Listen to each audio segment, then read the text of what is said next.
제가 우리 선교사님에 대해서 개인적으로 아는 정보가 많이 없어 제가 어설프게 소개하지 말고 직접 우리 강사분의 강의를 들으면서 또 중간중간에 아마 어떤 사역을 하고 계시고 또 본인이 만난 하나님이 어떠신 분이신지가 소개될 것 같습니다.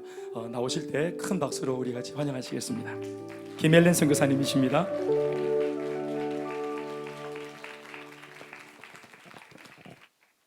할렐루야. 정말 교회가 너무 근사해요.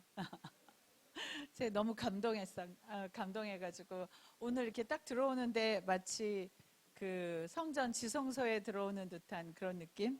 예, 너무 좋았습니다. 이렇게 부족한 저를 이렇게 귀한 자리에 세워주신 우리 김대현 목사님, 그리고 우리 주재성 장로님, 그리고 모든 성도 여러분께 감사 인사드립니다.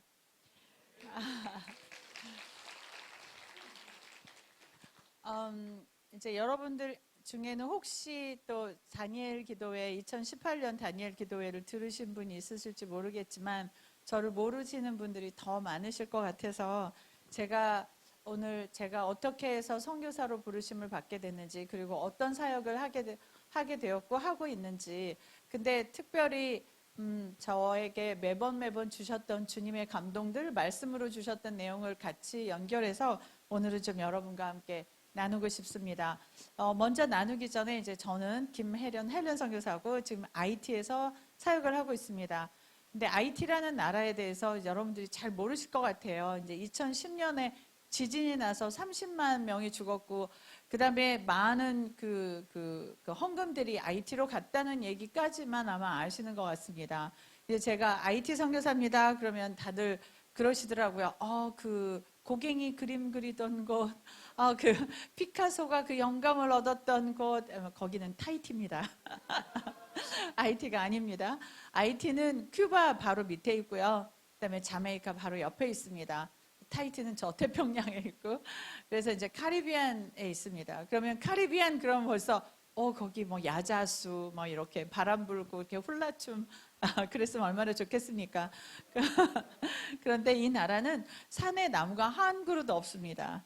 그리고 이 나라는 노예로 시작됐습니다. 예를 들어서 그 섬을 처음에 스페인이 발견을 했는데 금을 사냥하기 위해서 너무 많은 사람들을 죽이게 됐고요. 그래서 땅이 비니까 할 수 없이 그 땅을 인구가 없어서 이렇게 반을 가장 척박한 곳을 잘라서 프랑스에다가 팔았습니다. 그리고 프랑스는 그 섬을 어떻게 사용했냐면 당시 식민지였던 아프리카의 베닌과 토고에 있는 그 아프리카 사람들을 잡아다가 흑인들을 잡아다가 노예 기착지로 삼았습니다. 그래서 이제 3, 4개월 걸리잖아요. 배 타고 오면 그럼 막 지쳐 있고 뭐 죽기도 하고 설사도 나고 뭐 이랬을 거 아닙니까? 근데 잘 먹여가지고 어느 정도 회복이 되면 그 사람들을 다시 미국 시장으로 가서 당시 목화 재배를 했던 미국에다가 파는 그런 노예 기착지였습니다. 그리고 남은 사람들은 IT에 남아가지고 이제 사탕수수를 재배를 했죠. 얼마나 노예 장사가 잘 됐는지 프랑스가 가졌던 모든 식민지 중에서 가장 높은 수익을 냈던 그런 땅입니다. 그러니 얼마나 이 아픈 사연이 많습니까?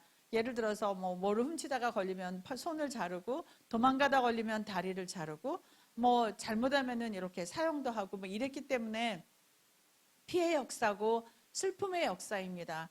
그리고 이 사람들이 너무 핍박을 당하니까 어떻게 했겠습니까? 어떻게 해서든지 이 사람들 얼마나 복수하고 싶었겠습니까? 그렇죠? 근데 복수할 수 있는 힘은 없고, 그래서 이 사람들이 생각해낸 게 이제 부두라는 저주 신앙입니다.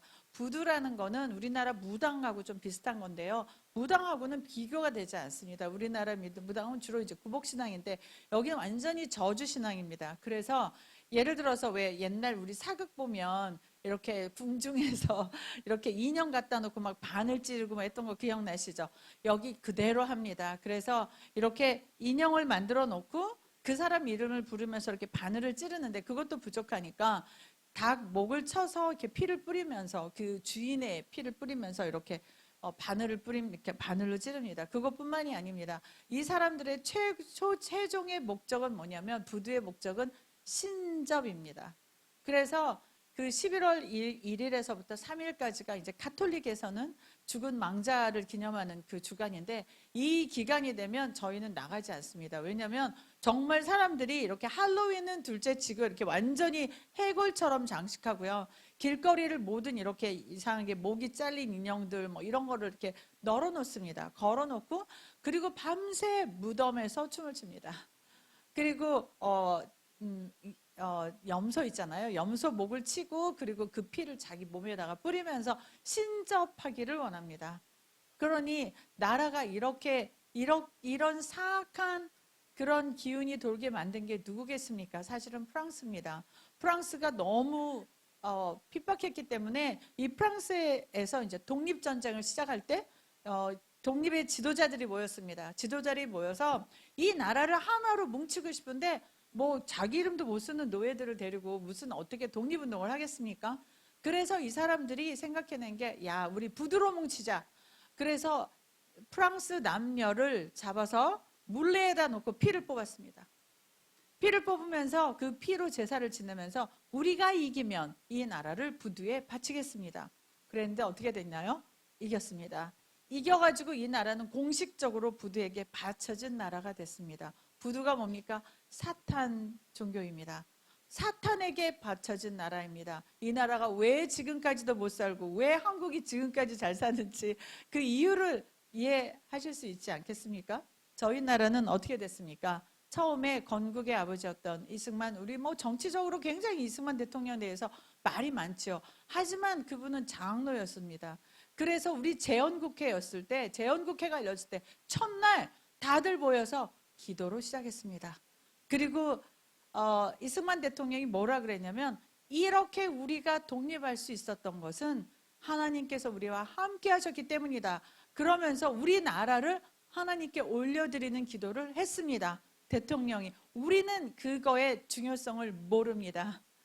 어떻게 해서 우리나라 이렇게 잘 샀는지에 대해서 우리는 감격이 없습니다. 하지만 생각을 해보세요. IT하고 한번 비교를 해보세요. 민족의 지도자들이, 하나님께서 어떻습니까? 지도자들에게는 영권을 주지 않습니까? 그 지도자에게 줬던 영권을 가지고 사탄에게 바친 나라와, 그리고 지도자의 영권을 가지고 하나님께 바친 나라, 그리고 IT는 그때 우리가 한국전쟁 때 우리에게 돈을 지원해 줄 정도로 그때 저희보다 잘 살았습니다. 하지만 지금은 어떠냐면 186개국 중에서 169위입니다. 소말리아 기억하시죠? 이렇게 아이들 못 먹어가지고 배 튀어나와. 그 나라하고 경제 서열이 똑같습니다. 그래서 사탄에게 바쳐졌던 이 나라, 그리고 우리는 하나님께 바쳐진 나라입니다. 아무런 인식 없이 오직 지도자 한 사람이 모든 사람과 함께 하나님께 바쳤을 때 이 나라 지금 이 순간 무슨 일이 우리에게 벌어지고 있는지에서 우리는 인식할 필요가 있습니다. 네, 기독교가 이 나라의 발전과 이 나라를 이렇게 강대하게 만드는데 큰 뿌리가 있다는 것을 세상 사람들은 모르고 있습니다. 우리조차도 모르고 감사하지 않죠. 네, 거기까지. 그런 나라, 네, 그런 나라에 제가 이제 2010년 지진이 났을 때 UN 직원으로 도착을 했습니다. 그런데 UN 직원으로 도착했을 때 저는 예수를 믿는 사람이 아니었습니다. 2010년 저는 카톨릭 집안에서 자라서 카톨릭도 귀찮다 그리고 버렸던 사람입니다. 그래서 뭐 다원주의적인 그런 사고방식을 통해서 뭐 아무 종교나 잘 믿어도 천국까지 뭐 이런 생각을 가지고 제가 굉장히 세속적인 사람이 되어서 이제 UN 직원으로 도착을 했습니다. 그런데 UN 직원으로 도착해서 이렇게 보니까 저랑 같이 밥 먹고 놀아줄 한국 사람은 선교사라는 사람밖에 없더라고요. 그런데 저는 선교사라는 게 뭔지도 사실 몰랐습니다. 정말 철없던 시절의 얘기는 여기서 안 하고 그래서 이제 그분들하고 어울리면서 같이 이제 뭐 예배를 드리기 위해서 교회도 세우게 됐고요. 뭐 이랬는데 제가 이제 어느 날 이제 예배를 갔는데 그 목사님이 설교를 하십니다. 설교를 하시면서 뭐라 하냐면 이렇게 모세가 이제 모세를 부르는 떨기나무, 불타는 떨기나무에서 모세를 부르는 장면에 대해서 이렇게 설교를 하시는데요. 여기는 이 땅은 거룩한 땅이니 네 신발을 벗어라. 그 말을 하시는데 왜 제가 그렇게 통곡을 했을까요? 너무너무 통곡을 하면서 제가 뭐라 그랬냐면 주님, 주님께서 저를 자녀 삼으시려고 이 땅에 부르셨습니까? 네. 그러면서 막 눈물 콧물 다 쏟게 됐습니다. 그렇지만 그게 무슨 의미인지 몰랐죠. 그리고 이제 뭐 잘 어울리다가 이제 1년 계약이 끝나고 저는 이제 맨하탄에 있는 유엔 본부로 발령이 나서 가려고 하는데 저한테 세례를 받으라고 하는 거예요. 저는 그래서 세례 받기 싫은 거죠. 왜? 예수쟁이 뭐 이렇게 써있거든요. 싫은 거예요. 그러니까 아니 저 세례 받았어요. 저 카톨릭에서 이미 받았어요. 그러니까 아니야 다르다고. 뭐가 다르냐고. 나는 불교도 너무 좋던데 왜 예수만 믿어야 되냐? 막 제가 그랬어요. 그랬더니 불교도 좋은 종교야. 그런데 사람이 만들었어. 근데 우리 기독교는 하나님이 만드신 종교야. 그러면서 뭐라 그러냐면 불교는 뭐 1000배를 해도 이제 사망하실 때 돌아가실 때 산은 산이요 물은 물이로다 이런 말밖에 못 하는데 기독교는 그냥 예수님을 내 구세주로 내 입술로 영접하는 순간 구원이 이렇게 와 이러시는 거예요. 그래서 제가 에이 사기치지 마 이랬어요.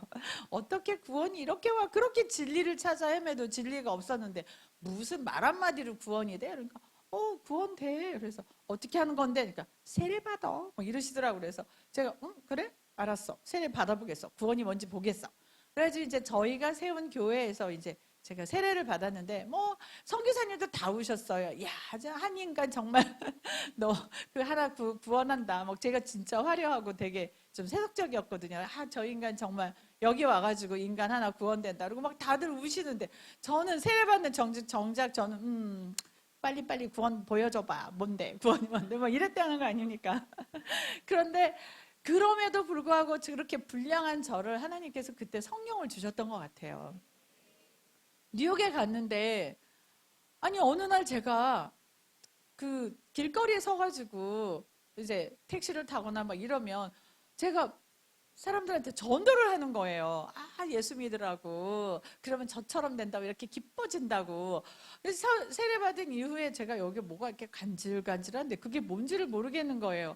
근데 나중에 보니까 기쁨이 점점 자라나고 있었던 겁니다.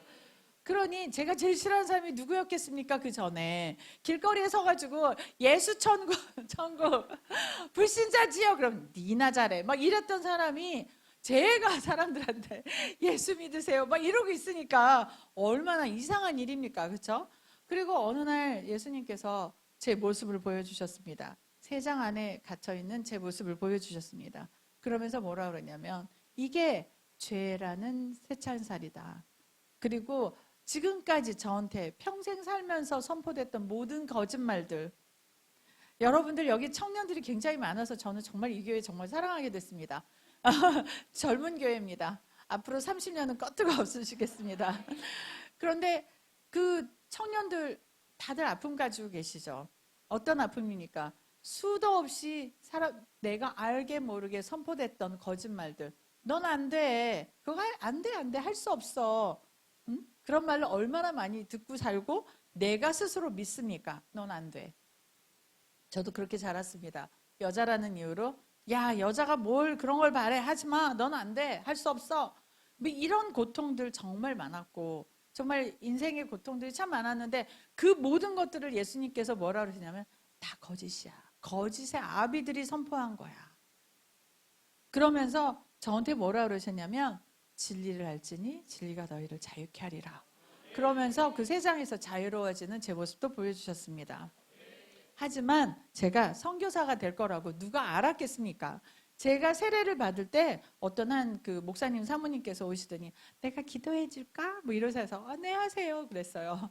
근데 그 기도해 주면서 뭐라 그러시냐면 아유 내가 너를 유한에 보내는 게 원래 계획은 아니었어. 이제 하나님의 말씀이라 그러면서 아니었어. 근데 네가 하도 뭐 매일 3시간씩 뭐 2년을 기도해서 할 수 없이 내가 유엔 보내줬어. 이렇게 얘기하시더라고요. 여기 유엔에 혹시 가고 싶으신 분 있습니까?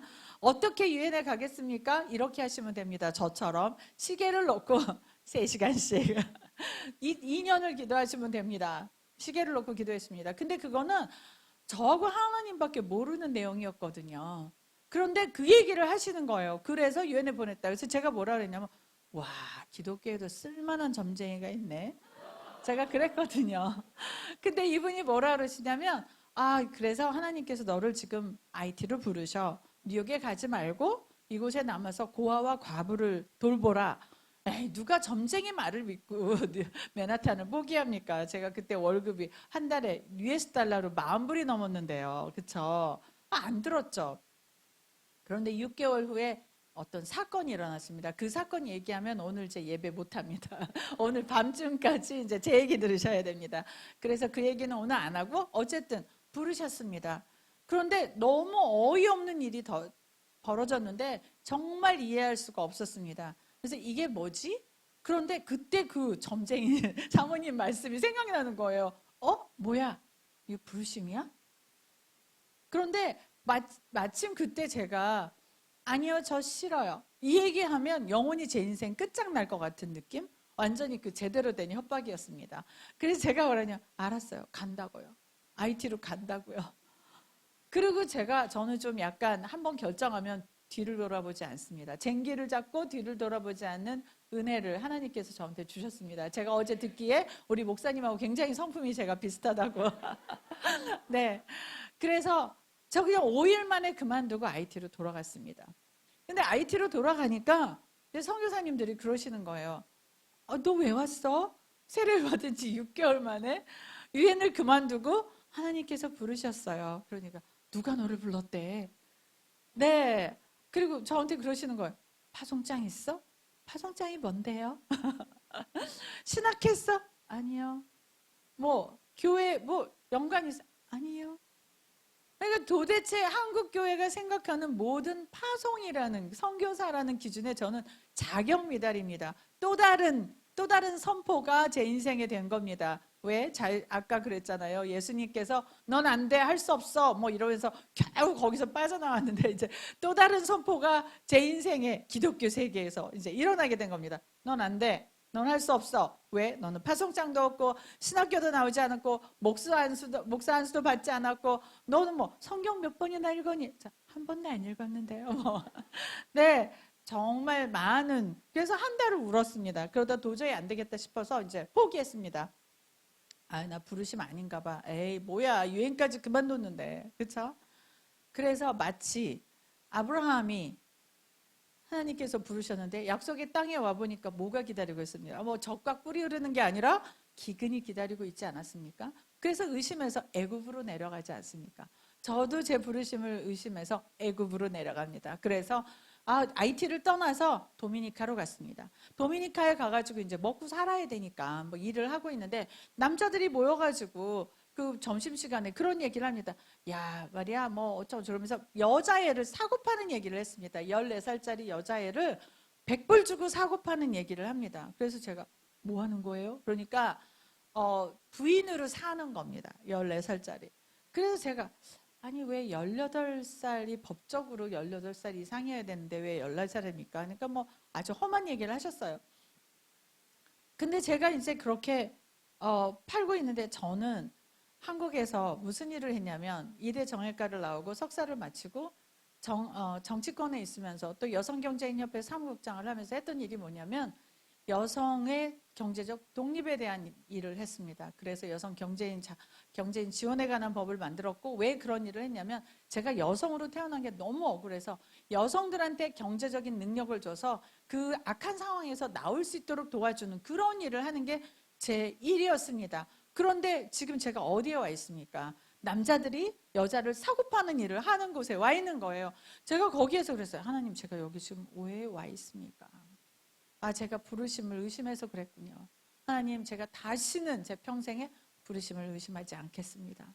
그리고 제가 이렇게 팔리는 여자아이들을 위해서 헌신하겠습니다. 그리고 새벽 2시에 짐 싸갖고 나와서 이제 뉴욕으로 왔습니다. 뉴욕으로 다시 와가지고 이제 단체를 등록을 하고 이제 제가 아무도 나랑 같이 해주고 싶지 않으면 관둬. 내가 혼자 할 거야. 이거 선교단체를 하나 만들었는데 그게 이제 DFI라는 단체입니다. 근데 Development for Freedom이라는 이름을 지었습니다. 왜냐하면 Development는 경제적 발전, 그 다음에 For Freedom은 자유. 그래서 경제적인 능력이 자유를 준다. 이런 이름을 이제 딱 진 겁니다.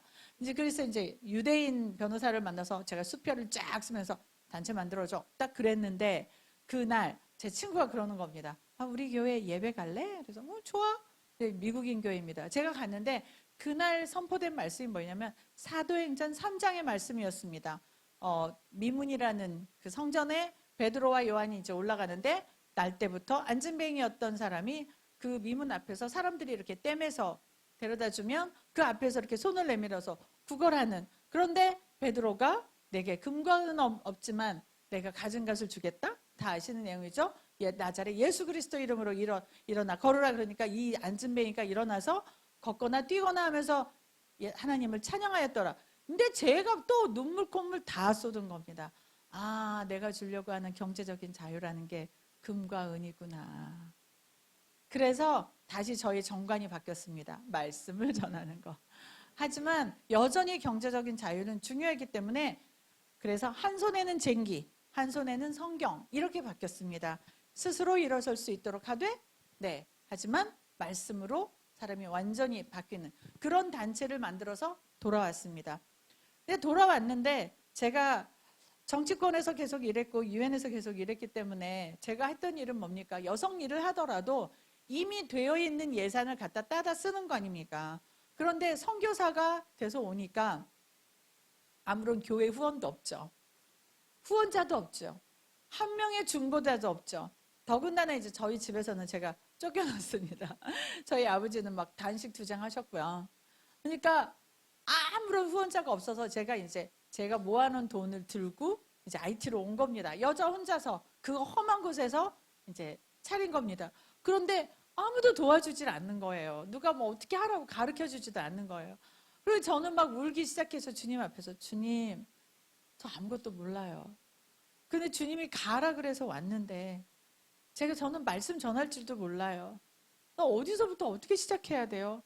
무슨 사역을 어떻게 해야 돼요? 그리고 막 울고 있는데 주님께서 환상을 보여주셨습니다. 그 환상은 뭐였냐면 야곱의 사다리였습니다. 이렇게 야곱의 사다리를 보여주면서 뭐라 그러시냐면 네가 제단을 쌓고 예배를 드리면 내가 하늘 문을 열고 내려와서 내가 사람들을 만져서 그 사람들을 내가 구원하는 것이지 네가 하는 거 아니야. 너는 다만 예배하라, 예배하라, 예배하라. 그거 쉽더라고요. 그래서 그건 내가 할 수 있을 것 같아요. 그래서 이제 제가 발런티어들을 모아가지고 이제 날마다 밖에 나가가지고 그때는 막 텐트촌이 많았어요. 그래가지고 이제 텐트를 막고서 북을 치면서 이제 사람들을 모았습니다. 막 사람들을 모아가지고 매일매일 이제 예배 사역을 시작을 한 거예요.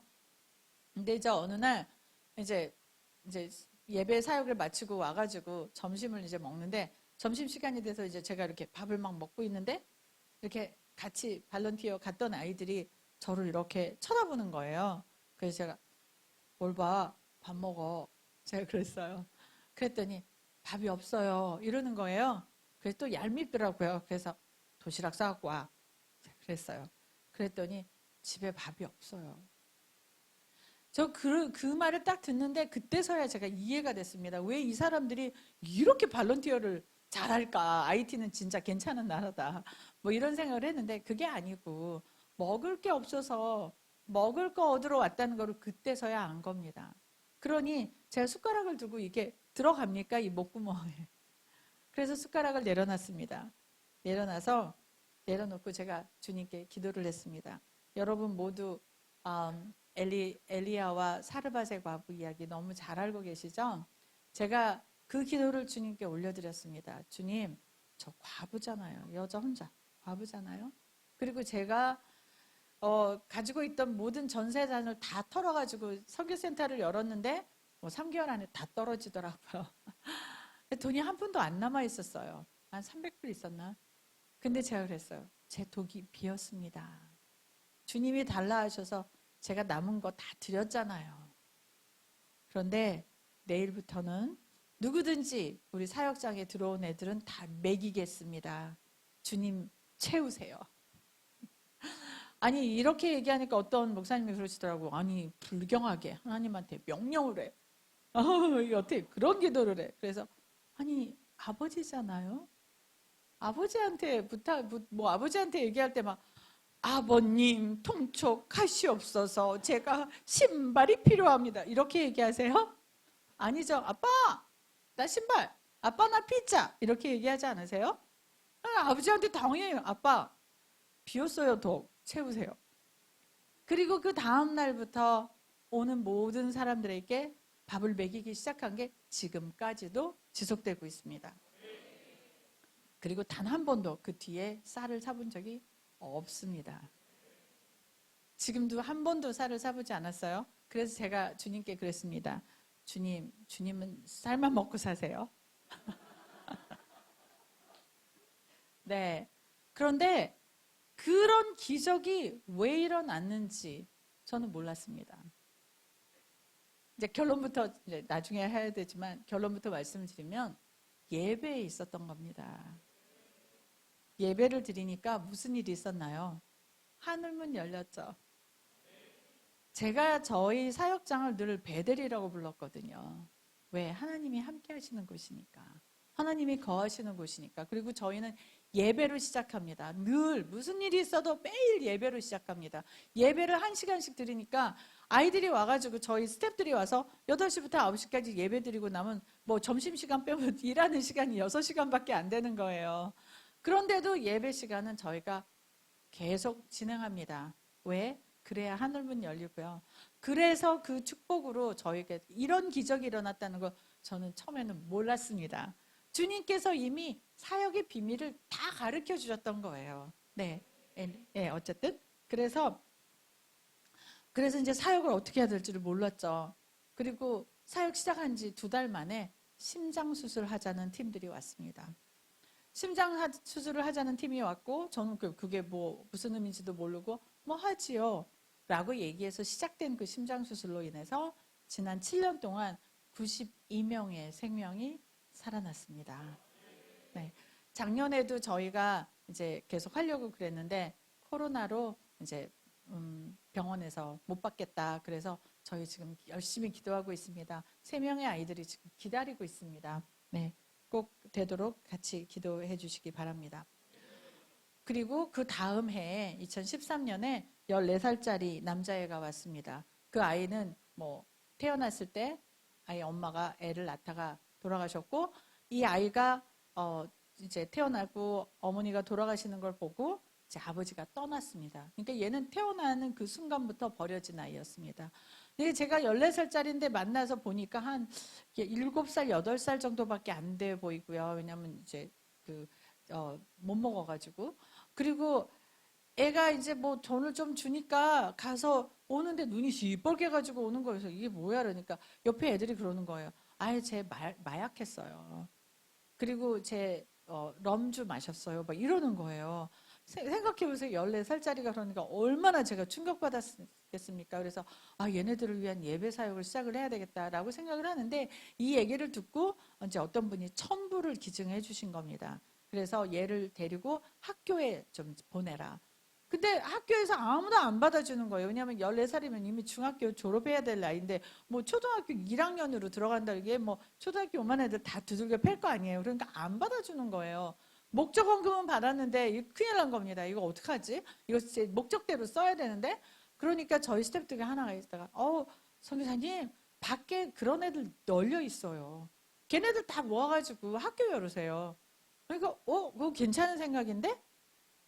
근데 또 다른 스태프들이 있다가 절대로 안 됩니다. 얘네들 진짜 폭력 진짜 장난이 아니고 얘네들 진짜 안 돼요. 목숨이 위험합니다. 그리고 어떻게 1,000불로 학교를 열 생각을 합니까? 막 이러는 거예요. 그래서 네 말도 맞다. 근데 오늘 기도를 해보마. 이제 그리고 이제 집에 왔습니다. 그런데 그날 밤에 하나님께서 꿈을 보여주시는데요.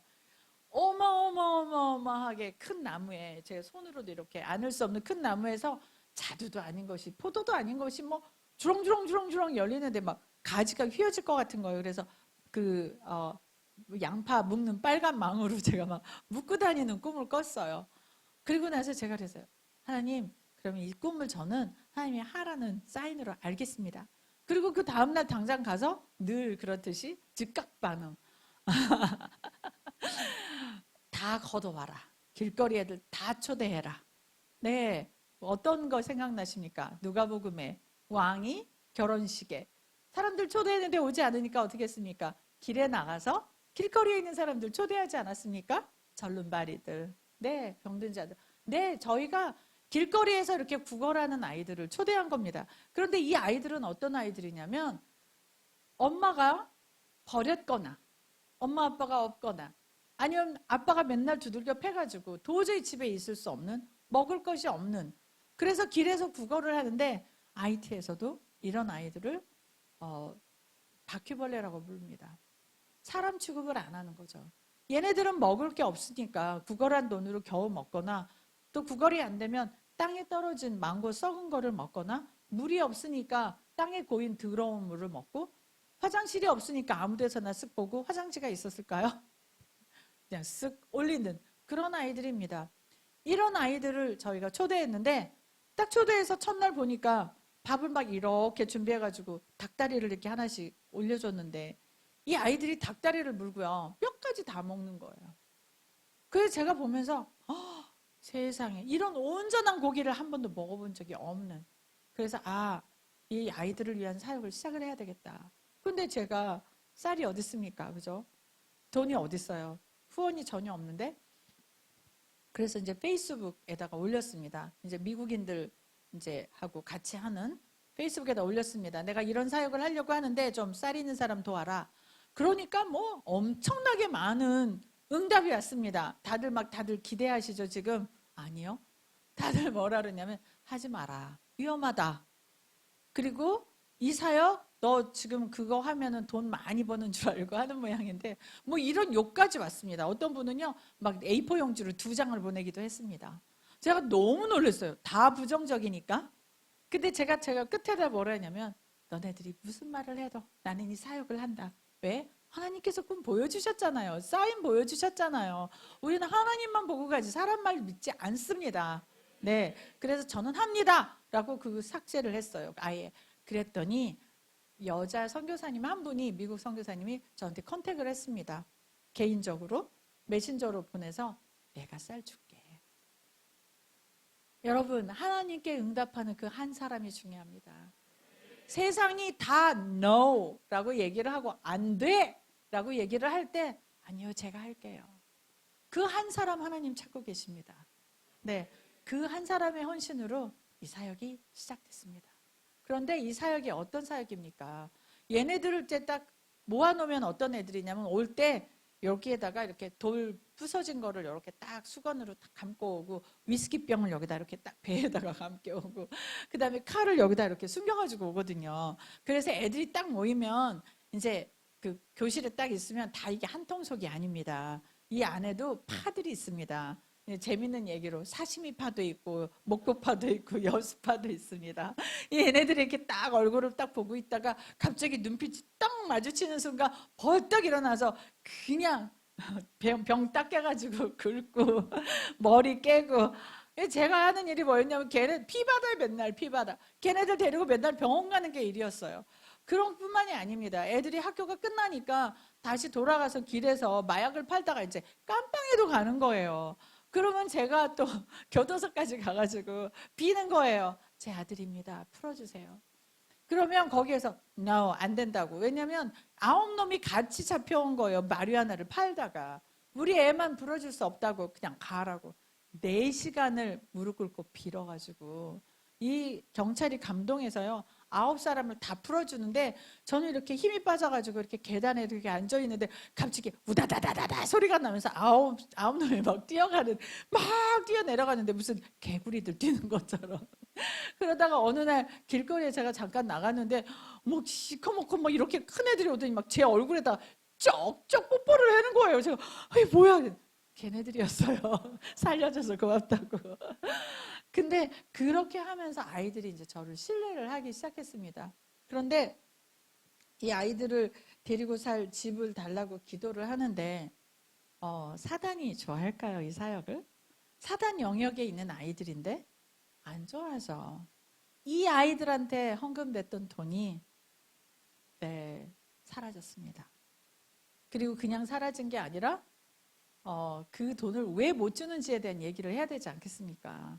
그러니까 헬렌 선교사는 부도덕하고 뭐 온갖 그런 얘기를 하면서 완전히 한 지역을 쑥대밭을 만들어가지고 도저히 제가 한 푼의 그 성금을 받을 수 없도록 한 지역을 그 교단을 통해서 네, 쑥대밭을 만드시더라고요. 그때가 이제 2014년이었습니다. 아이들 집이 안 만들어지는 거예요.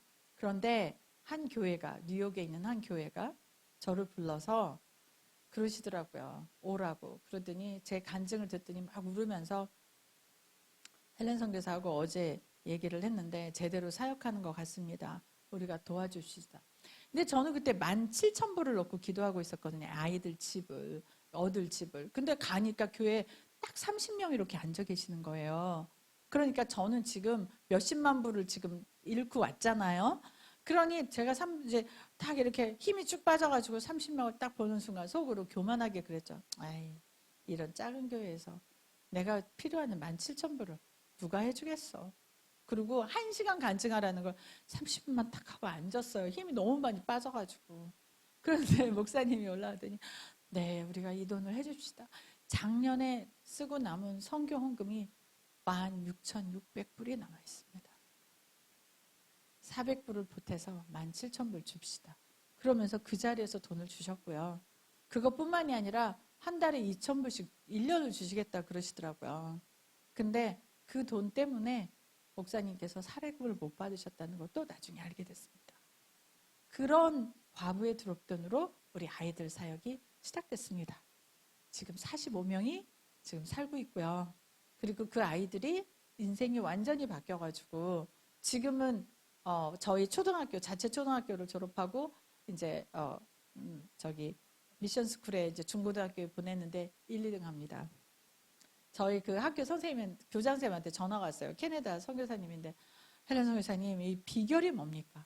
이 이름도 못 쓰는 애들, 더군다나 12살, 13살 너무 학교 가기에 너무 늦은 아이들, 그런 아이들을 데려다가 어떻게 3, 4년 만에 이렇게 1, 2등 하는 애를 만들 수가 있습니까? 비결이 뭡니까? 비결이 뭐겠습니까? 엄만, 강남 스타일. 치맛바람. 네. 아이들 오면 과외 선생님들이 딱 기다리고 있다가 학교 갔다 오자마자 숙제 다 봐주고요. 애들 모르는 거 다 가르쳐주고 공부 잘하면 막 상 주고. 네, 그러니까 아이들이 공부 잘하면 상 받는구나. 칭찬하는구나. 우리 엄마가 제일 좋아하는구나. 그리고 공부 열심히 하는 거예요. 그래서 아이들이 이기는 겁니다. 그래서 한국 스타일. 네, 유대합니다. 네. 그래서 이렇게 아이들을 잘 키우고 있습니다. 그런데 이제 문제는 이렇게 은혜만 있었으면 얼마나 좋았겠습니까? 하지만 아까 말씀드렸죠. 2014년에 그런 시련이 있었고 저희 아버지랑 굉장히 좀 정말 가까웠는데 저희 아버지가 돌아가셨습니다. 그리고 뭐 2014년에 댕기열 걸렸고요. 모기가 옮기는 댕기열 걸려가지고 죽을 뻔했고요. 그리고 치큰구냐라는 게 있습니다. 그거는 모기가 옮기는 건데 이렇게 물리면 이런 관절이 다 염증으로 다 무너지는 겁니다. 나중에는 이 손이 아파가지고 이렇게 잠을 못 자면 너무 아파가지고 지금도 이제 무릎에 관절이 안 좋아가지고 이 나이에 제가 이렇게 계단을 잘 못 올라갑니다. 그리고 저는 그래도 괜찮아요. 근데 아직도 못 걷는 선교사님들도 굉장히 많으세요. 그렇게 위험한 병도 걸렸습니다. 그래서 뭐 완전히 막 이렇게 띵띵하게 불어오르고 정말 기쁨 없는 거예요. 난 진짜 IT 나가고 싶은 거예요. 내가 누가 오겠다고 했냐고요. 그쵸? 누가 선교사 하겠다고 했냐고요. 아니 왜 나를 여기다가 집어넣어놓고 아니 뭐 IT 선교사 하겠다고 그러면 좀 얻고 다니셔야 되는 거 아닙니까 하나님? 그쵸? 근데 뭐 얻고 다니기는커녕 뭐 너무 시련이 많은 거예요. 그러니까 맨날 주님 아직도 멀었어요? IT 나가면 안 돼요? 뭐 이게 입에 달린 거예요. 그리고 사역은 열심히 해요. 혼날까 봐. 그리고 아니 성령이나 안 주셨어야지 음성이 안 들리죠. 그죠? 근데 난 나간다고. 이제 나갈 거예요. 난 여기서 못 있는다고요. 주님 저 그만둘 거예요. 그러면 아니 성령이 임하기 때문에 음성이 들리는 거예요. 네가 나를 사랑하느냐? 그럼 제가 사랑한다고요. 왜 물어요? 사랑하니까 여기지. 네가 나를 사랑하느냐? 사랑한다니까요. 왜 자꾸 물어요? 네가 나를 사랑하느냐? 그러면 알았다고요. 있는다고요. 뭐 이러는 전쟁이 끊이지를 않는 겁니다. 아니 내가 왜 여기서 이런 일을 해야 되는지 도저히 이해할 수가 없는 거예요. 그러고 있다가 어느 날 눈이 안 보이더라고요. 왜 이렇게 눈이 뻑뻑하지? 이상하다. 안 보이는데? 뭐 이러고 있다가 안 되겠다. 좀 가서 진찰을 받아봐야 되겠다. 그리고 이제 의사한테 갔습니다. 가니까 뭐 안과 의사가 막 있는 대로 막 저한테 화를 내면서 네가 선교사 하면 다냐? 네 몸도 못 다스리는 게 무슨 남을 돕는다고 막 뭐라 하는 거예요. 저 왜 저러지? 이러고 제가 우리 간호사한테 왜 이렇게 화나셨어요? 물어보니까 간호사가 아니 모르셨어요? 실명하고 계시잖아요. 그러는 거예요. 그래서 네? 실명이요? 녹내장이 왔습니다. 녹내장이 와서 그러니까 급성 녹내장이 와서 시신경을 90%를 잃었습니다. 그리고 여기는 이제 70%를 잃어가지고 10%밖에 안 남고 30%밖에 안 남은 거예요. 근데 그 얘기를 딱 듣는데 첫 마디가 뭐였냐면 눈이 안 보이면 눈으로 볼 수 없는 하나님을 더 잘 보겠군. 제가 이제 그랬어요. 근데 시간이 갈수록 이제 화가 나기 시작하는 거예요. 뭐 하는 거예요 도대체? 내가 지금까지 헌신하고 하나님이 하라는 대로 다 했잖아요. 애들 그 험한 애들 데려다가 키웠잖아요. 뭐가 부족하셔서 저를 이렇게 만들었어요. 뭐 제가 막 화가 나니까 막 신경질을 하다가 알고 싶은 거예요. 왜 그러시는지. 근데 한국 교회를 가기가 싫은 거예요. 뭐 한국 교회 가면 또 네가 회개를 안 해서 회개 막 이러면서 그러시더라고요. 그래서 나 그런 얘기 듣기 싫어가지고 그래서 이제 캐나다 교회로 도망을 갔습니다. 이제 캐나다 교회를 가서 이제 거기에서 막 울고 있는데 주님의 음성이 들렸습니다. 주님이 그러시는 거예요. 야, 마르타 되지 말고 마리아 되라. 지금부터 나랑 아주 깊은 시간을 보내보자. 근데 그 말을 듣는데 화딱지가 나는 거예요. 뭐 하는 거예요 지금? 무슨 마리아가 뭐고 말타가 뭐예요? 내 눈은 뭐냐고 막 이랬어요.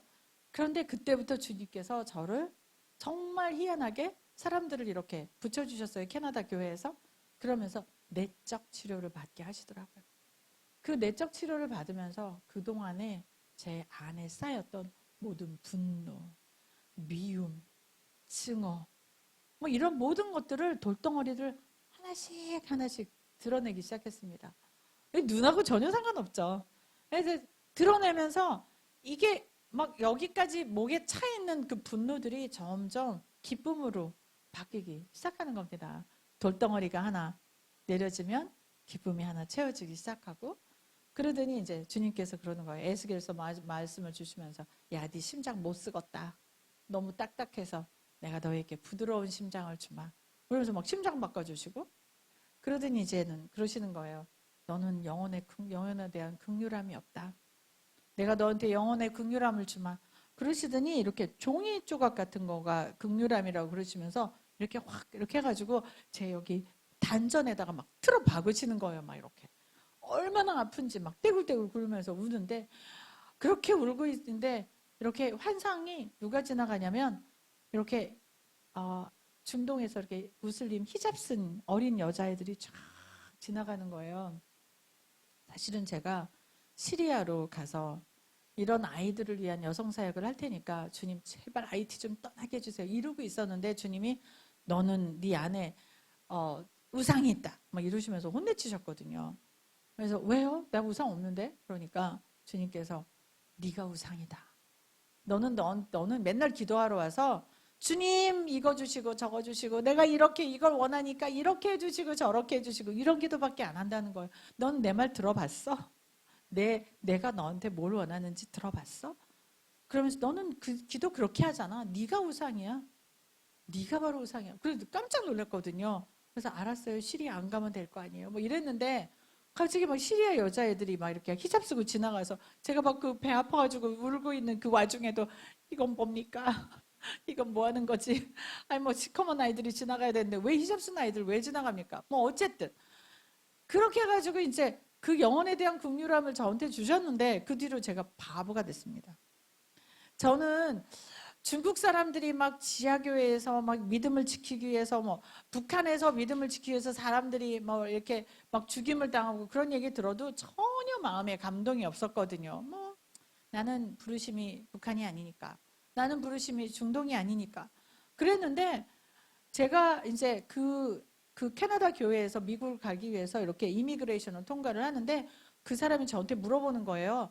직업이 뭡니까? 그래서 선교사입니다. 그러니까 중국 애들이 와가지고 그 사람들은 이게 중국에서 그 핍박 때문에 십자가 목걸이를 못 하다가 여기 와가지고 이렇게 목에다가 십자가를 건다는 얘기를 하는데 그 마음이 너무 느껴지면서 눈물이 뚝뚝뚝뚝뚝 떨어지는 거예요. 그래서 제가 이거 뭐지? 나 이런 사람 아니었는데. 그리고 제가 IT로 돌아갔습니다. IT를 돌아갔는데 얼마나 회개가 되냐면 우리 아이들 정말 저 잘 키웠거든요. 어떻게 잘 키웠냐? 룰을 딱 만든 겁니다. 규칙을 만들어가지고 너 이거 한 번 어기면 옐로우 카드, 옐로우 카드 3번이면 레드 카드, 3번이면 레드 카드 3개면 넌 나가. 뭐 이렇게 막 다 이렇게 규칙을 만들어 놓고 정말 잘 키웠어요. 공부 열심히 하고 밥 잘 먹이고 나는 좋은 엄마야. 그런데 제가 아이들을 사랑한 적이 없더라고요. 나는 그냥 일이었던 거예요. 그게 그래서 주님께서 하신 말은 마르타 되지 마라. 사역하지 마라. 우리가 교회 일을 하면서 일 잘하려고 일 잘해서 하나님한테 올려드리려고 하는 생각들은 하나님 기뻐하지 않으십니다. 네, 워낙 목사님께서 영적으로 잘 훈련을 하고 계시니까 다 아시겠지만 하나님과 함께하는 시간, 그 임재함에 젖는 그 시간, 하나님은 그게 더 좋으셨던 거예요. 영혼에 대한 긍휼함. 이 땅이 좋사오니, 이 교회가 좋사오니, 내 공동체가 좋사오니 라고 머물러 있지 마시고, 네, 영혼에 대한 긍휼함, 예수를 모르는 사람에 대한 긍휼함, 그거를 위해서 눈물을 흘리는 우리가 되기를 주님께서 원하시는 거였던 거죠. 제가 몰랐습니다. 그래서 얼마나 미안한지 우리 애들한테 한 번도 안고 뽀뽀해 준 적이 없었으니까요. 그런데 그때 얼마나 제가 달라져가지고 왔는지 6개월 만에 저희 사역자들이 지금도 그 얘기를 합니다. 그때 완전히 선교사님 완전히 다른 사람이에요. 그전에는 막 신경질 내고 뭐야 그러고 너 가! 네로 황제인 거예요. 죽어 살려 뭐 이랬는데 와가지고 이제는 야 좀 용서해줘라. 뭐 현지인들이 쫓아내려고 하는데 아니 나 용서해주면 안 되겠니? 그리고 애 붙들고 안고 야 너 다시 실수하면 너 나가야 돼. 엄마는 네가 나가는 거 원치 않거든. 좀 바꾸면 안 되겠니? 그러면서 우는 사람이 된 겁니다. 그 긍휼함이 제 안에서 나왔습니까? 아니에요. 하나님이 바꿔주셨죠. 저희 안에 선한 것이 있습니까? 아니요. 하나님이 보다 못해서 눈은 그대로입니다. 눈 바뀌지 않았습니다. 아직도 10%? 아직도 30%? 하지만 하나님 원망하지 않습니다. 하나님 믿고 신뢰합니다. 왜요? 괜찮은 선교사잖아요. 써먹으셔야 되는데 이 눈 지켜주시겠죠. 너무 교만했나?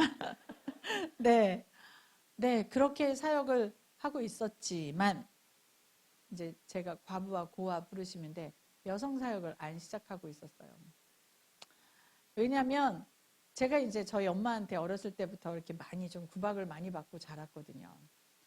여성인 게 너무 싫은 거예요. 그래서 이제 여성에 대한 법도 만들고 그랬지만 이렇게 사역을 할 때 남자는 참 편합니다. 남자들 길러보시는 분들은 아시겠지만 이제 10대 사춘기 때만 조금 약간 괴물이 됩니다. 그때를 제외하고는 남자는 굉장히 단순해서 잘 먹이고 막 빵빵하게 배를 불리고 그러면 사랑받는 줄 알고 착각하고 네. 그리고 공 가지고 이렇게 공 딱 던져주면 막 그 공 갖고 놀면서 막 너무 피곤해가지고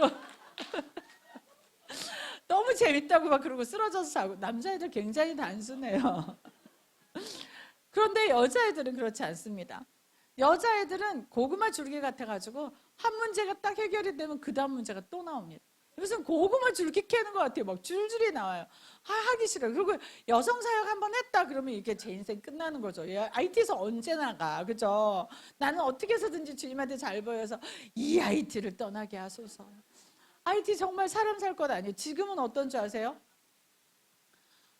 깡패들이 2018년부터 깡패들이 득세를 하기 시작해가지고요. 완전히 길거리를 불바다로 만들고 사람들 납치하기 시작해가지고 하루에 3명꼴로 납치당하고요. 그리고 얼마 전에는 그 경찰들을 막 살해해가지고 길거리에다가 막 그 시체를 뿌리고 이러고 있거든요. 여기 어디 사람 사는 데입니까? 근데 거기에 이렇게 이쁜 여자 선교사 혼자서 남자를 만날 수 있어야 말이죠.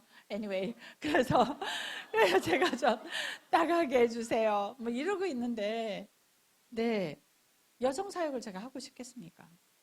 그런데 2년 전에 제가 키우는 남자애가 왔습니다. 엄마 얘기 좀 해요. 그러자 어머니가 돌아가셔가지고 저 여동생들이 지금 갈 곳이 없습니다. 13살짜리, 16살짜리가 있는데 13살짜리가 임신했습니다. 그런데 애들이 길거리에 지금 살고 있습니다. 제발 좀 받아주세요. 근데 제가 그랬죠. 여성사요? No. 우리는 쉘터가 남자 쉘터밖에 없기 때문에 내가 다른 데 알아봐 줄게. 그랬어요. 그런데 한 2주쯤 지났는데 뭐 예배를 드리고 있는데 갑자기 막 주님이 너무 급한 목소리로 당장 데리고 와라. 걔네들 지금 당장 데리고 와라. 이러시면서 뭐 구체적으로 설명하시는 거. 이 방을 이렇게 비우고 저 방을 저렇게 해가지고 얘네들 여기다 놔라. 뭐 이러니까 제가 너무 놀래가지고 알겠습니다. 그리고 이제 데리고 왔는데 데리고 오면서도 속으로 임시로 있는 거야 임시로. 이제 그래서요. 그래서 이제 방에다 잘 집어넣고 이제 새벽에 이렇게 자는데 새벽 2시쯤 되니까 난리가 났습니다. 뭐 애가 소리를 지르고 막. 그래서 제가 애 죽는 줄 알았어요, 진짜.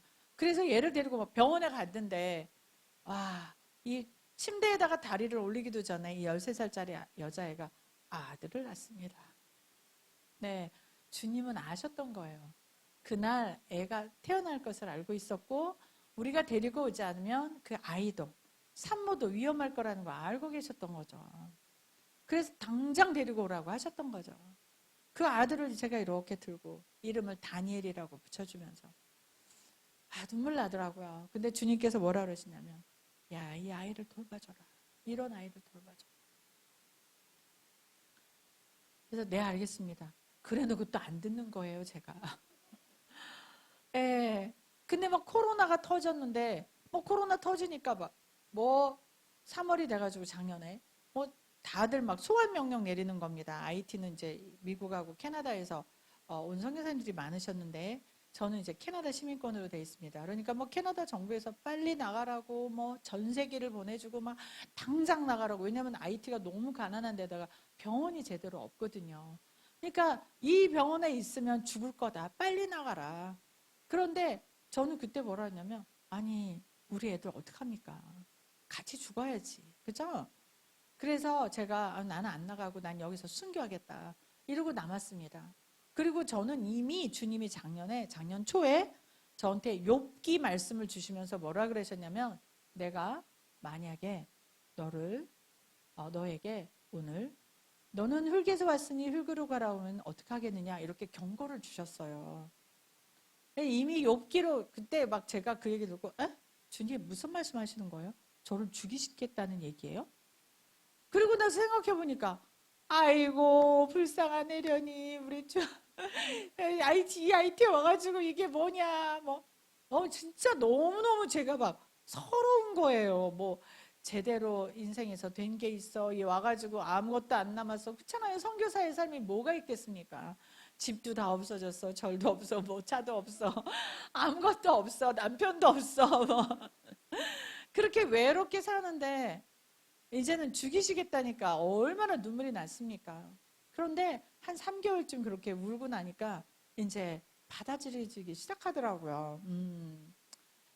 주시는 이도 하나님이시오. 거둬가시는 이도 하나님이시오. 알겠습니다. 그래서 제가 순교하기로 남 거였거든요. 그래서 아이들은 이제 제가 이제 죽을지 알고 있으니까 아이들을 너무너무 잘 보살피기 시작했습니다. 될 수 있는 대로 많이 껴안아주고 될 수 있는 대로 많이 뽀뽀해주고 막 너무 사랑해주고 저희 사역자들도 너무너무 막 잘 보살피고 그러다 보니까 천국이 따로 있지 않더라고요. 천국이 됐습니다. 그리고 아이들이 고마워하는 거예요.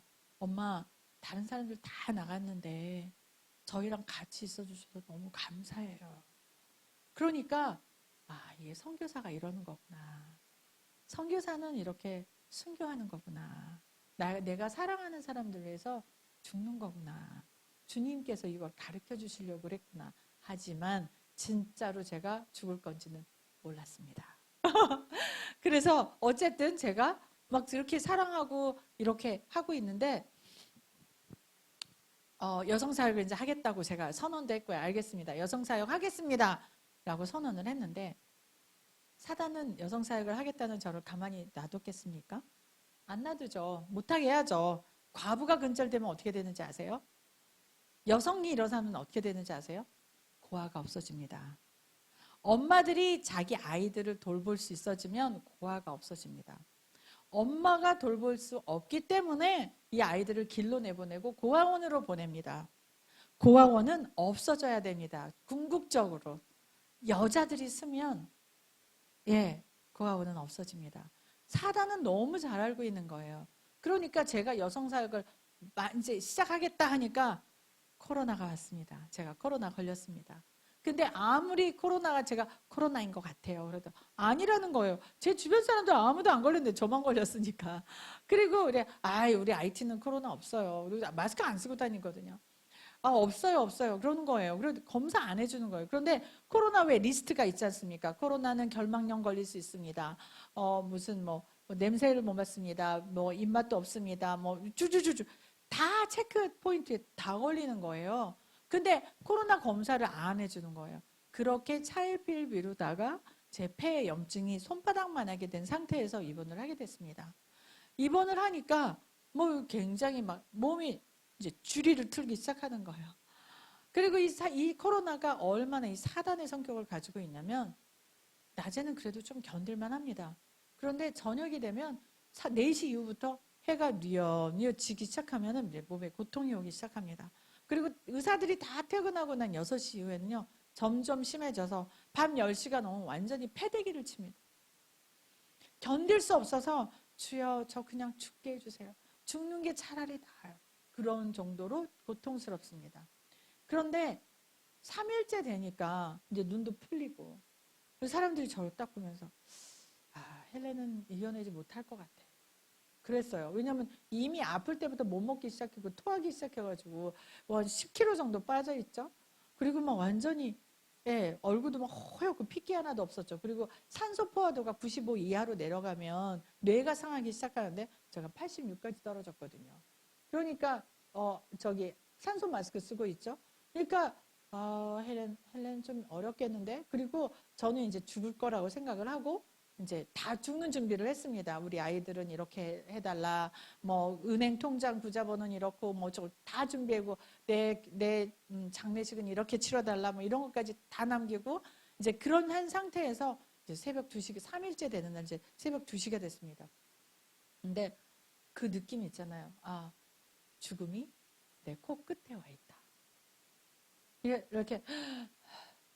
이렇게 숨을 쉬는데 하다가 다음 숨을 못 쉬면 그걸로 끝나는 그 마지막 숨이 이렇게 딱 느껴지더라고요. 그런데 저는 죽음이 그렇게 공포스러운지 몰랐어요. 그 죽음이 내가 더 이상 이 세상에 존재하지 않는다는 거. 내가 더 이상 인지를 할 수 없다는 거. 내가 더 이상 이 세상에 존재하지 않는다는 게 그런 공포로 다가오는지 몰랐어요. 정말 공포스럽더라고요. 그 공포를 한 번이라도 맛본 분들은 예수 안 믿고는 못 견딜 것 같아요. 너무 공포스러워서 뭐라도 잡아야 되잖아요. 근데 저는 그 순간에 제가 구원받았더라고요. 제가 예수 믿더라고요. 그래서 제가 막 그랬어요. 주님 감사합니다. 너무너무 감사합니다. 저 구원해 주셔서 너무 감사합니다. 저 이제 죽어도 상관없어요. 저 천국 가잖아요. 나 이렇게 좋은 건지 몰랐어요. 예수 믿은 게 이렇게 좋아.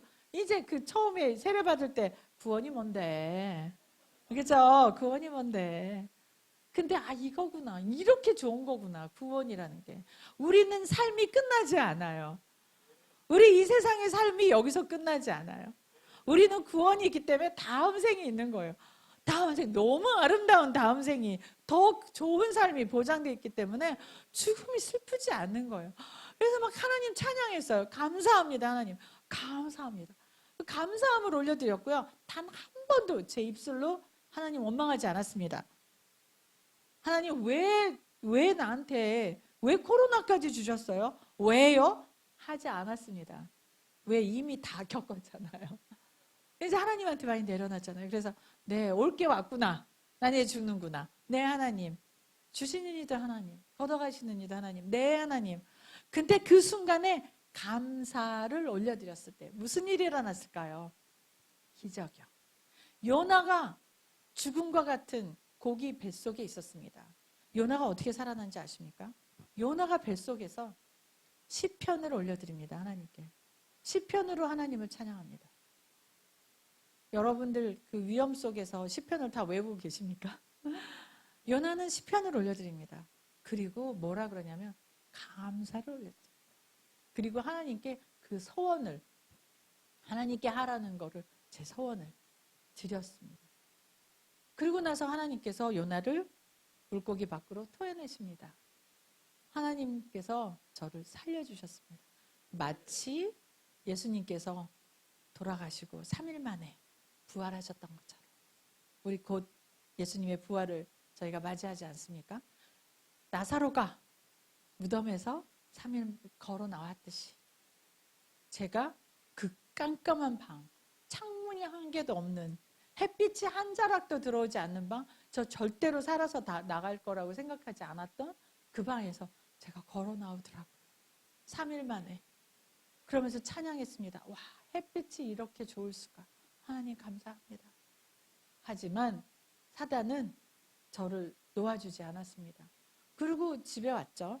집에 왔는데 이제는 약도 더 이상 투여되지 않고 의사도 없지 않습니까?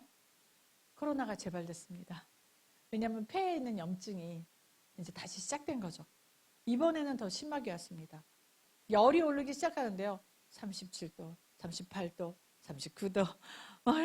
너무 더워가지고 이렇게 땀이 툭툭툭툭 떨어지는데 제가 이제 한국 선교사님 의사 선생님이 계셔서 여쭤봤습니다.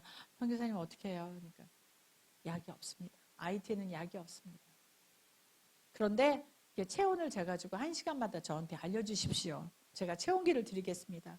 제가 여쭤봤어요. 그러면 뭐 해줄 수 있는데요? 그러니까 조언은 드릴 수 있습니다. 그 조언은 때로는 그 조언이 도움이 안 되기도 합니다. 왜냐하면 죄송합니다. 안 되겠습니다. 의사들 조언이 때로는 우리를 더 실망시키죠. 제가 뭐라 그랬냐면 그런 조언은 제가 필요 없을 것 같습니다. 헬렌은 선교사입니다. 죽음 앞에서 부들부들 떨다가 죽었다는 소리는 듣기 싫습니다. 적어도 헬렌이잖아요. 하나님 앞에서 찬양하다가 그렇게 죽고 싶습니다. 그래서 그 선교사님한테 저는 이제부터 체온을 재지 않겠습니다. 그리고 체온계를 버렸습니다. 버리고 어디로 갔냐? 기도방으로 갔습니다. 기도방으로 가서 제가 한 건 뭐냐면 찬양을 있는 대로 크게 틀어놓고요. 춤췄습니다. 오늘 보니까 오늘 막 목사님 여기서 막 춤추던데요. 그래서 제가 그랬어요. 야, 무너진 다윗의 장막이 여기서 서는구나. 무너진 다윗의 장막, 사도행전을 보면 야고보가 우리가 여기 온 목적은 무너진 다윗의 장막을 세운다고 이렇게 선포했습니다. 그리고 열방의 주님께 돌아오게 한다. 그럼 무너진 다윗의 장막은 뭡니까? 언약궤를 끌고 오죠. 언약궤를 끌고 와가지고 이제 다윗은 그 언약궤를 성전 이제 성막에다 넣어야 됩니다. 지성소에다 넣어야 됩니다. 근데 지성소로 들어가면 누구만 볼 수 있습니까? 네, 대제사장만 보지 않습니까? 다윗은 너무 하나님을 그 임재함을 너무 사모했기 때문에 텐트를 치고 거기다가 언약궤를 놓죠. 모든 사람이 볼 수 있게. 이거는 율법에 어긋납니다. 하나님이 이렇게 하라는 거에 어긋납니다. 하지만 하나님은 다윗을 벌 주지 않았습니다. 왜냐하면 그 사모함이 대단했기 때문입니다. 그냥 사모한 게 아니라 악사들과 노래하는 자들을 24시간 조를 짜서 돌렸습니다. 그걸 몇 년 했나요?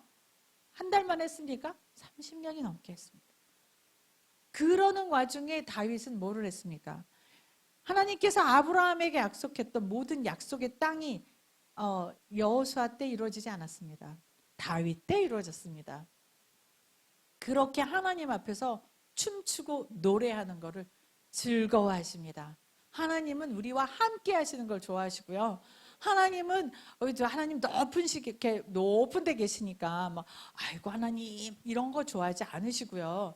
하나님은 함께하는 우리를 좋아하십니다. 하나님 앞에서 춤추고 예배 때 막 춤추고 저는 그래서 이 나이에 네 예배 가면 그 보수적인 교회를 가도 저는 조금씩 춤을 춥니다. 왜냐 다윗이 그 언약궤를 가지고 올 때 네 속옷이 다 내려가도록 춤췄던 다윗의 그 무너진 그 장막에다 모셨던 그 다윗, 그리고 우리가 사도행전이 다시 시작되는 이유는 뭐냐면 그 무너진 그 다윗의 장막을 세우는 것.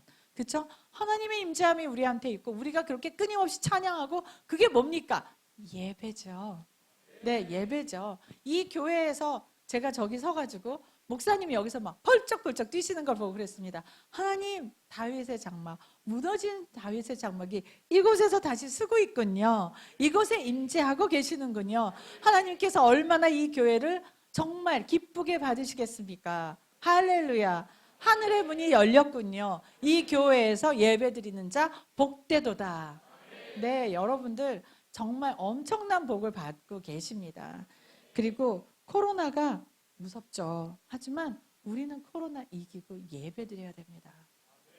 근데 한 얘기만 더 하고, 그래서 이제 제가 코로나에서 나왔지 않습니까?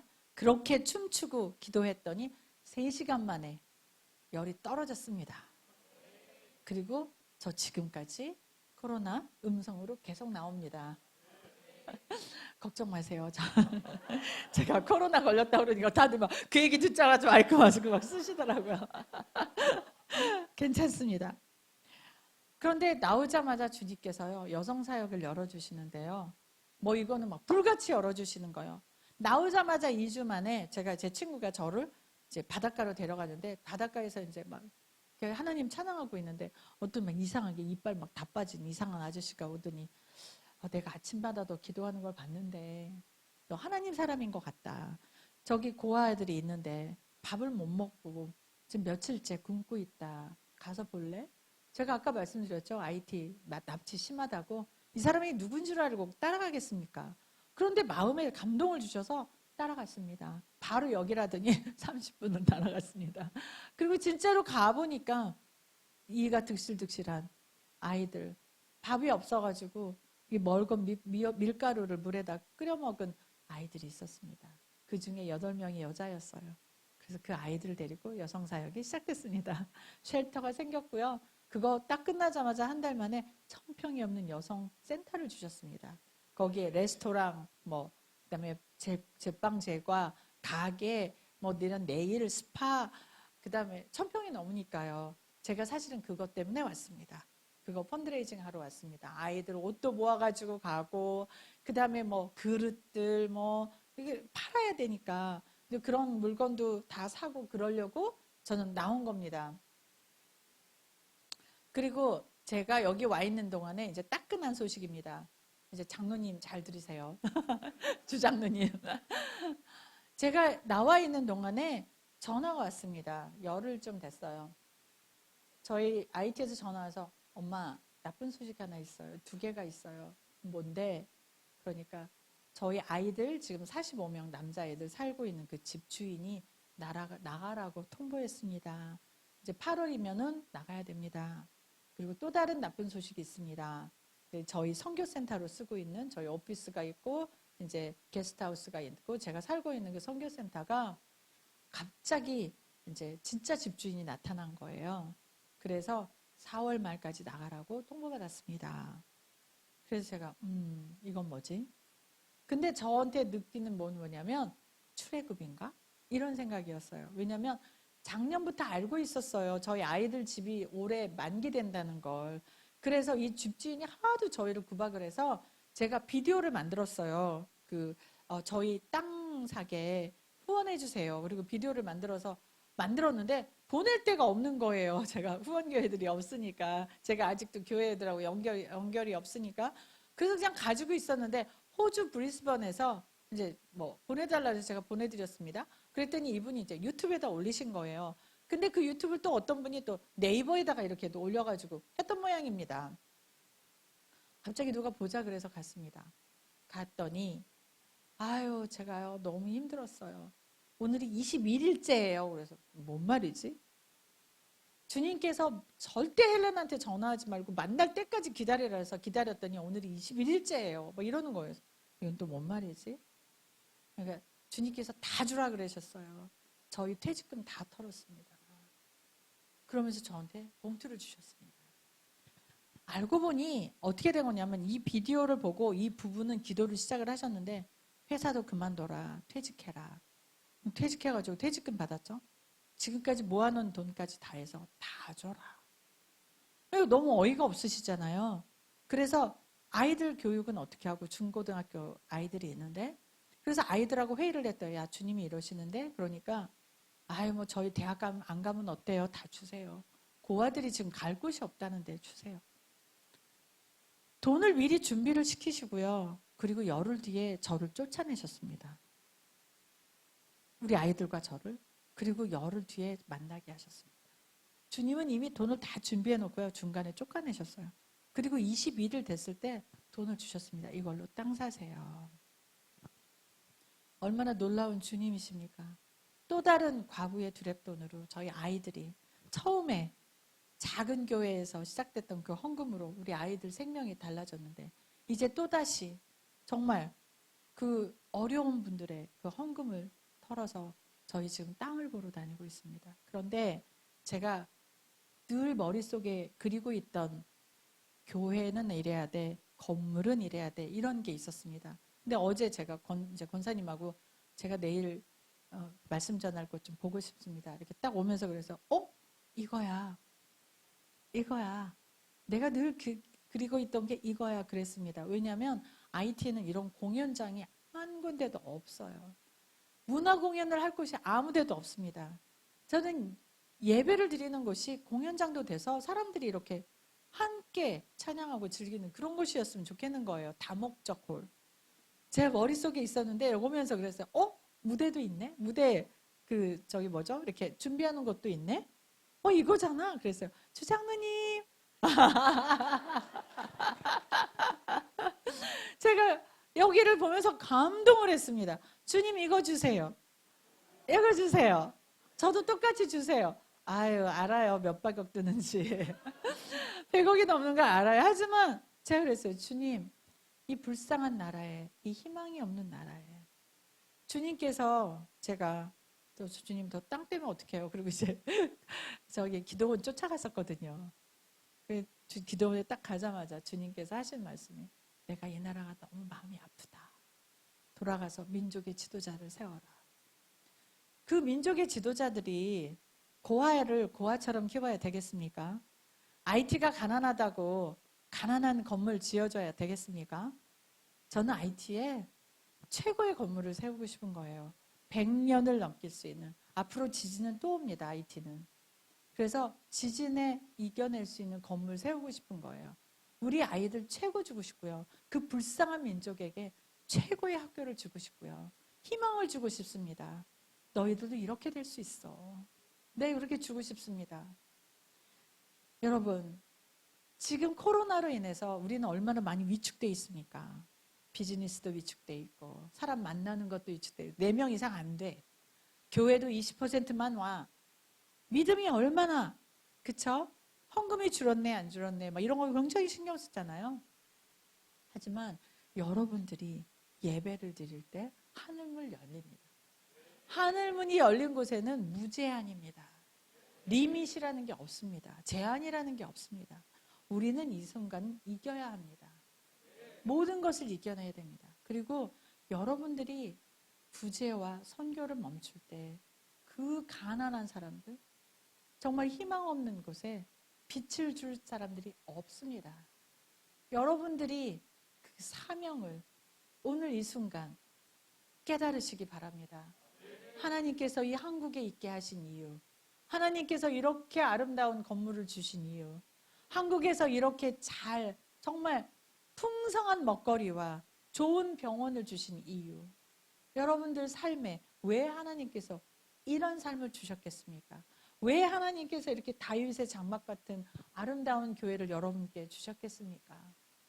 그것은 뭐냐면 우리는 늘 승리해야 됩니다. 세상이 아무리 저희를 거꾸러뜨리려고 해도 저희는 승리해야 합니다. 여러분, 오늘 나눴던 말씀, 여러분에게 오늘 선포하고 싶습니다. 어둠이 아무리 우리를 덮고 캄캄함이 우리를 아무리 위협을 해도 우리는 일어나 빛을 발해야 됩니다. 여러분, 이 교회가 우리 훌륭하신 목사님과 여러분들이 일어나서 세상 만방에 열방에 빛을 전하는 그런 여러분 성도가 되시기를 축원합니다.